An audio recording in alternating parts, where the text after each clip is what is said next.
Everyone at St. Clair's boarding school knew to stay away from the old West Wing. It was a place wrapped in shadows and whispers, with one room in particular at the heart of its dark reputation. Room 13. They said it was cursed, left to rot after a student vanished without a trace from inside it 10 years ago. But stories like that don't scare everyone. For some, they're an invitation. And that's exactly what it was for Emma. She wasn't just curious, she was determined to uncover the truth behind the ghost story. It all began, as these things often do, with a dare. On a rain-slick Tuesday night, huddled in the echoing main hallway, her friend's laughter bounced off the walls. The challenge was simple: spend just 5 minutes inside room 13. The key, a rusty old skeleton key, felt heavy in her hand after she'd swiped it from the unsuspecting janitor's desk. "Just 5 minutes," they taunted, their faces alight with mischief. Emma just smiled, a flicker of confidence in her eyes. "Easy," she replied, completely unaware of the fate she was sealing with that one simple word. She had no idea what was waiting for her on the other side of that door. The key turned in the lock with a painful, grinding sound, and the door groaned open like it was in protest. A wave of cold, stale air rushed out to meet her. The room was a tomb of forgotten things.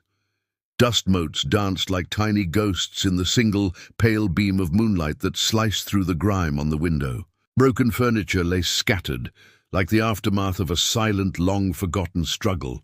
But her eyes were drawn to one thing: a small, leather-bound journal resting on the surface of a dusty old desk, as if it had been waiting for her. Her heart started to pound a little faster, a rhythmic drum against the soft patter of rain outside. She picked up the journal, its leather cold and smooth beneath her fingertips. The first page was dated March 5th, 2015, 10 years ago. The handwriting was frantic, scrawled across the page. It read, "I can hear it again, the knocking behind the wall." Emma frowned, her blood running cold. She looked at the name signed at the bottom of the page. Liam H. That was him, the student who disappeared. As she cautiously flipped through the worn pages, something strange began to happen. Faint words, like ghostly after-images, started to bleed through from the other side of the paper, words that weren't there a moment ago. At the same time, the silence of the room was broken by faint, disembodied whispers that seemed to coil around her. They were indistinct, but the message felt clear. "Don't read it." A shiver traced its way down her spine, but her curiosity was a roaring fire, far too strong to be put out by a chill. She had to know more. She kept reading. Her breath hitched in her throat. The journal mentioned the sound again, a desperate warning this time. "If you hear the knocking, don't answer. Whatever you do, don't answer." And then she heard it, a soft knock, knock. It was faint, but it was unmistakably coming from somewhere behind the wall.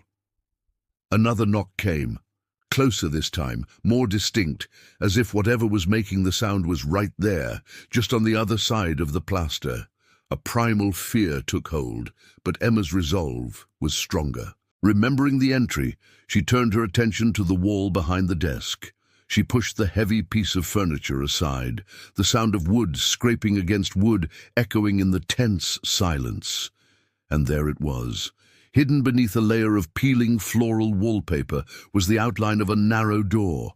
Her flashlight trembled in her hand, the beam dancing over the surface as she peeled the paper away. It revealed a rusted metal handle, and next to it, fresh scratch marks, as if someone had recently tried to claw their way in or out. Taking a deep, shaky breath, she turned the handle and pulled. The hidden door creaked open, revealing a set of steep, rickety stairs leading down into absolute darkness. She descended slowly, each step groaning under her weight, her own breathing echoing loudly in the enclosed space. The air grew colder, heavier, with each step she took.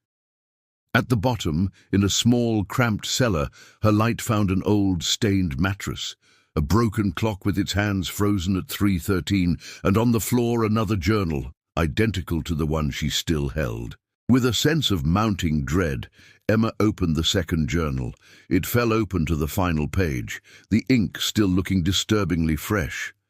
The entry read, "Someone will find this one day. When they do, I'll be free." At that exact moment, a deafening bang echoed from above as the door to room 13 slammed shut. Panic seized her, and she felt a sudden unnatural warmth spreading from the journal in her hands as if it were coming alive. The next morning, Emma's friends, growing worried, finally worked up the courage to check on her. They found room 13 completely empty. She was gone. The only thing left behind was the leather-bound journal lying open on the desk. A new entry had been written, the ink still gleaming wetly on the page. The date was March the 2nd, 2025. The entry read, "I hear the knocking now," and signed at the bottom, in a handwriting that was not her own, was the name, Emma R. Thank you so much for joining me for this terrifying tale. If you love stories that send a shiver down your spine, be sure to hit that like button and subscribe for more chilling content. Let me know in the comments what you think happened to Emma. Until next time, stay safe and check behind your walls.